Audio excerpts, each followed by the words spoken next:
Today we crack on with the Fall Brawl pay-per-view with War Games, where we have no less than 4 debutants on the show.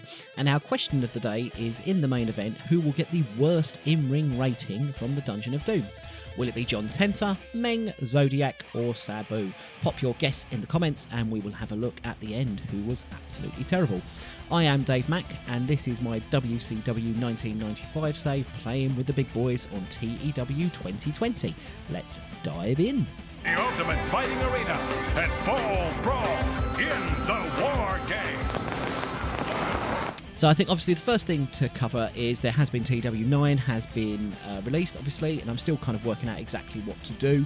I think I'm probably going to carry on with this save, my playing with the big boys on TEW 2020 for the time being. I might eventually end up porting the database over to TEW9, but I'm not that familiar with the game yet, so I want to kind of have a fiddle around with it and work out this inner circle stuff and all that kind of business before I mess things up too much. So I wanted to carry this on because I think I've got a few decent ideas that people might enjoy, and we'll go from there. So whatever I decide to do, I'll try and keep people in the loop. And you know what, if you've got any ideas or any suggestions on what I could do, stick it in the comments below, as I'm all ears. I'm not really set on anything to do at the moment, but would love to know. First up, we've got the Fall Brawl is being held in front of 48,000 people in the southeast. That's a pretty good attendance. I like to get everyone on the card, so pre-show we've got a battle royal here with loads of people in it. I let the road agent decide all of the good stuff, who wins and all that kind of stuff. So Big Bubba Rogers wins it in 10 minutes 23.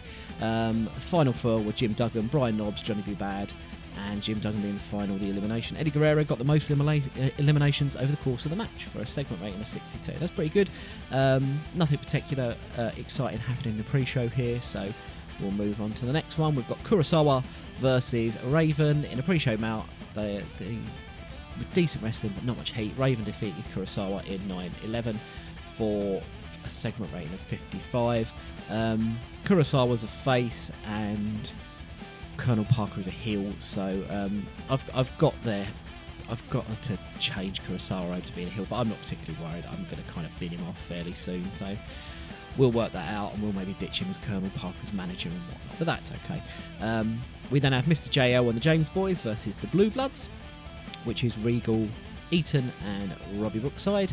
In a decent match, the Blue Bloods defeated the Faces in 12 minutes and 41 when William Regal pinned Jerry Lynn with an exploder suplex for a segment rating of 63. Unsurprisingly, Lord Regal was head and shoulders above everyone else with an in-ring of 79. Absolutely fantastic there. Which is really good because he is going to get a little bit of a push. The other two guys there, you got old Robert Eaton has done pretty well with a 63. He's kind of working as a road agent. He's working as an agent for me at the moment. I'm kind of transitioning him, so I've not got loads of plans for them, but I have big plans for William Regal, obviously, when he's getting his 79 rating. He had a few dates booked in with New Japan that he's kind of finished up now, so hopefully he'll be a bit more available to me for Monday Night Nitros, and I can push him forward a little bit. We then have Hulk and Mongo, which is a weird team, I know, against Scott Norton and Terry Richards. Decent match. Hulk and Mongo win in 9:59 with Hulk getting a pinfall. Hulk with best in ring with a 68. Doesn't surprise me. He's very tricky to book at the moment because Animal's out with a broken back or a broken neck or a broken something for like a year. So Hulk's sort of kind of floundering around on his own. I don't really like pushing him as a singles wrestler because he doesn't have a lot of charisma or mic skills and things like that. I'd like to get him in the tag division, obviously not with Mongo, because Mongo is really not the answer for our wrestling, and especially getting segments of 57. You know, it's not too bad, I guess, when you've got a jobber like Terry Richards in there. But yeah, trying to think of something to do with Hulk. I find him a bit tricky to book as a singles wrestler, so I've got to work out what I can do with him on the main roster and what I can do with him. Maybe find a tag team, I'm not sure. He's just a tricky one. I feel like I should do something with him because he's a good talent. He's also a face. I'm lacking in faces, so maybe we can find something, but we'll keep working from there. So we start the show. We have Mr. Wonderful comes in and he goes, Hulk Hogan, I have some wonderful news for you. The ink is dry on the contracts. Your mystery partners are in for tonight for a segment rating of 82. So Hulk has got Lex on board to be part of his team for War Games by telling him he can have a title shot, but they've been lacking 2 other partners for this match, and Mr. Wonderful saying, yep, it's fine, it's there. So Hulk Hogan looked great, not surprised there. He benefited from a hot catchphrase, God knows what that would be back in 1995 with him. But, 82 rating, it's going to be all Hogan.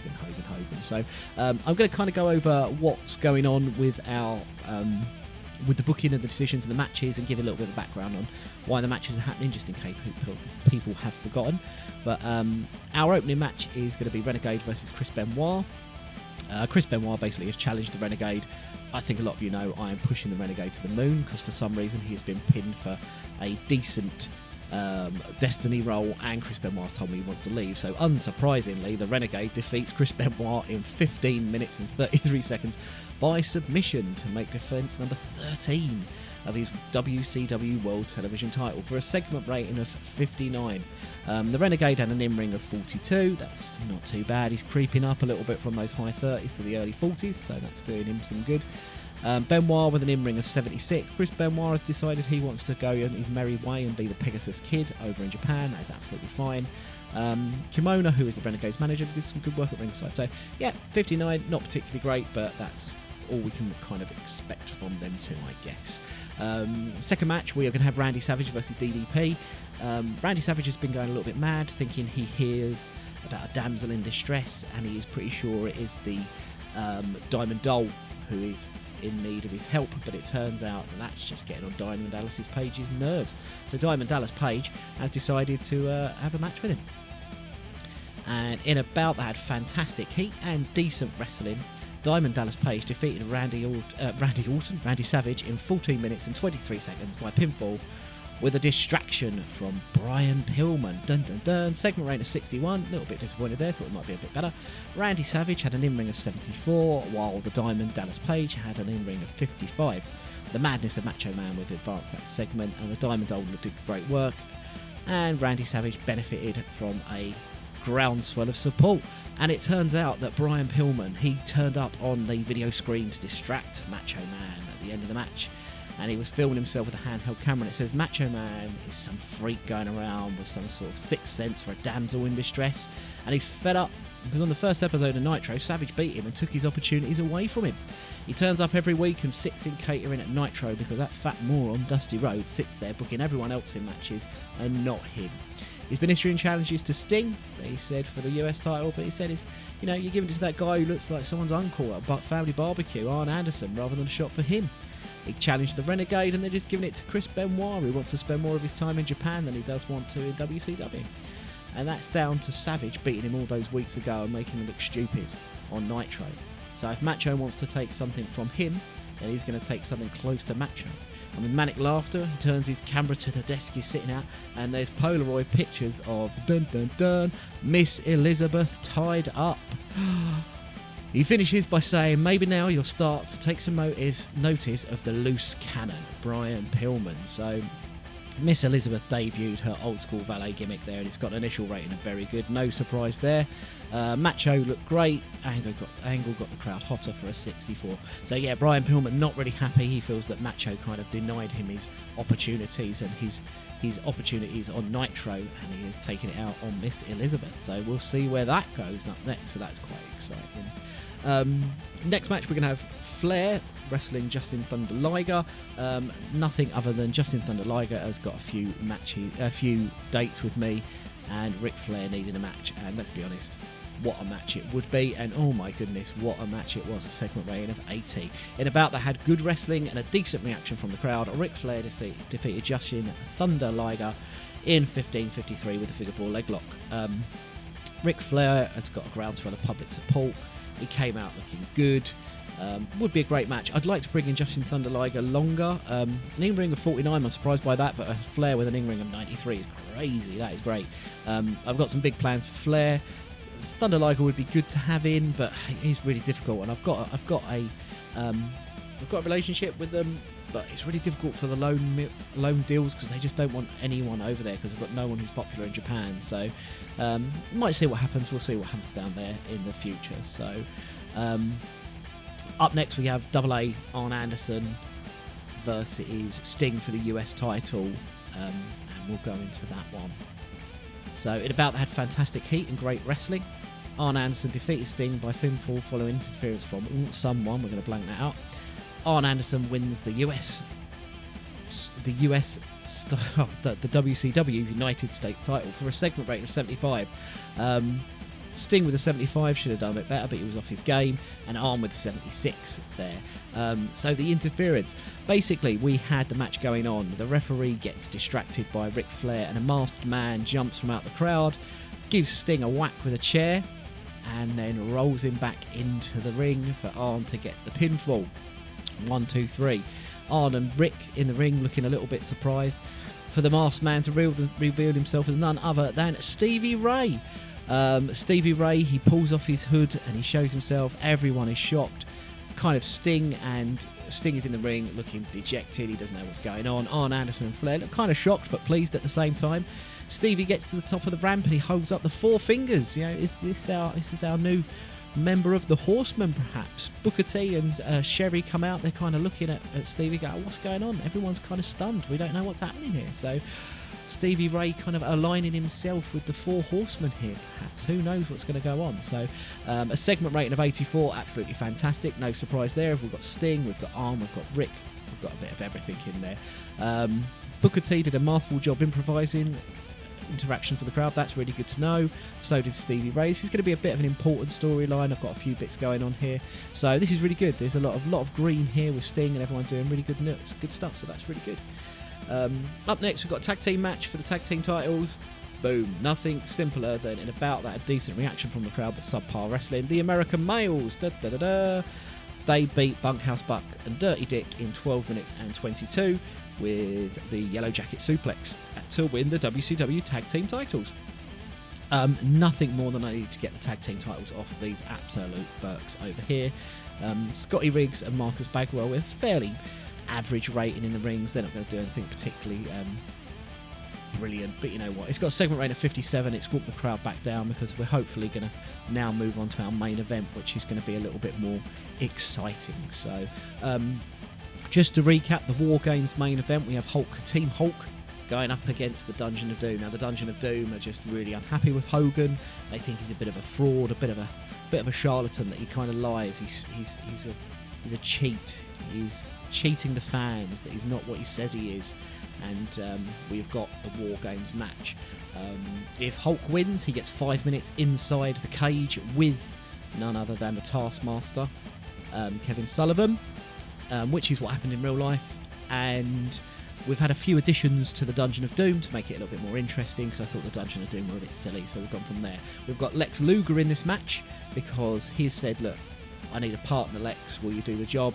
Lex has said, yep, I'll be on your team, but I want a title shot, and they're waiting on 2 new partners, and our 2 new partners are none other than the Steiner brothers. So yeah, that's it.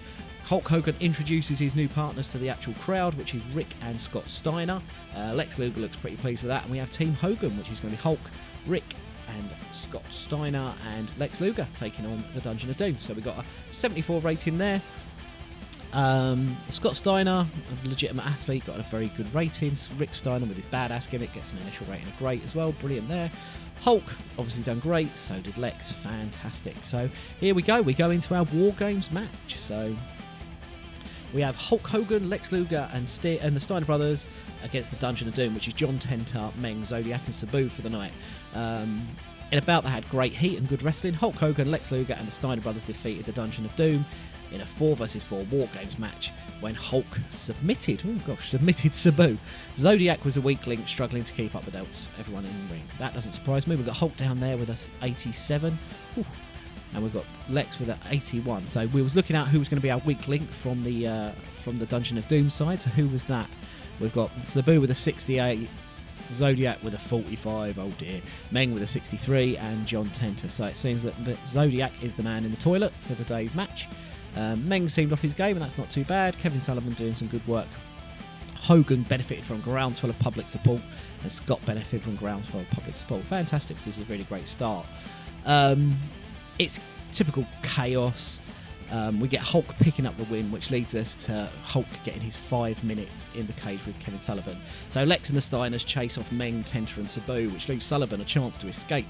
But as he's going to escape, the Zodiac, none other than Brutus Beefcake, turning on his stable members, grabs the Taskmaster and throws him back in the cage and gives a big thumbs up to Hulk as he locks the door. The crowd's going wild. Sullivan's terrified and Hogan's hamming it up, going around the ring. You know, he's getting his haymaker. He's getting his haymaker ready. And he says, you know, should I do it? And we get Kevin Sullivan turns around and he says, like, I'm truly sorry for what I've done, Mr. Hogan. And the arena lights go out and a video package plays.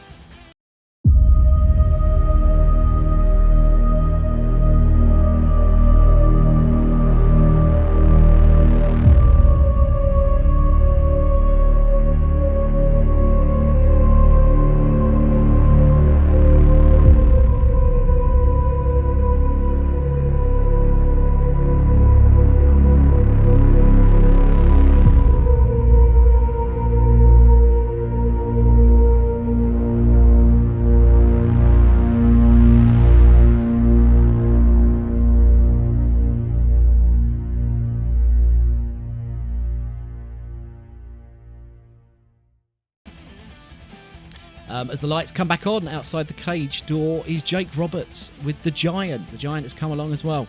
He rips the door from the hinges and Hogan's outnumbered. You've got Roberts, the Giant and Kevin Sullivan all step in the ring. Hogan kind of squares up to him on the apron, but from behind Kevin Sullivan hits him with a low blow. We get a big boot from the Giant and the crowd's going mad at this point.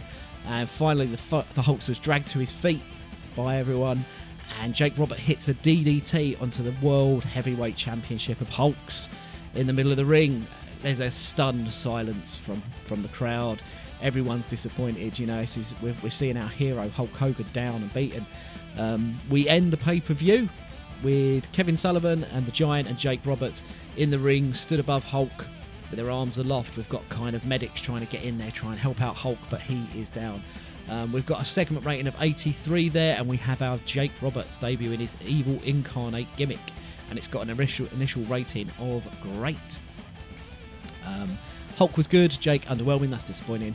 Hulk's catchphrase doing so well, but yeah, so that's the end of the show there, so that's pretty good. So I'm not sure how we're going to go. Oh, who's turning? Oh, it's going to be the Zodiac. Wait a minute, let's go. At least one of them. Sure you want to finish the show? No, let's go on to... We're going to turn Zodiac babyface, and it was a complete success. Absolutely brilliant. So that's fine. So we've got the Zodiac has turned babyface after knocking off Kevin Sullivan in the end there. So let's finish the show.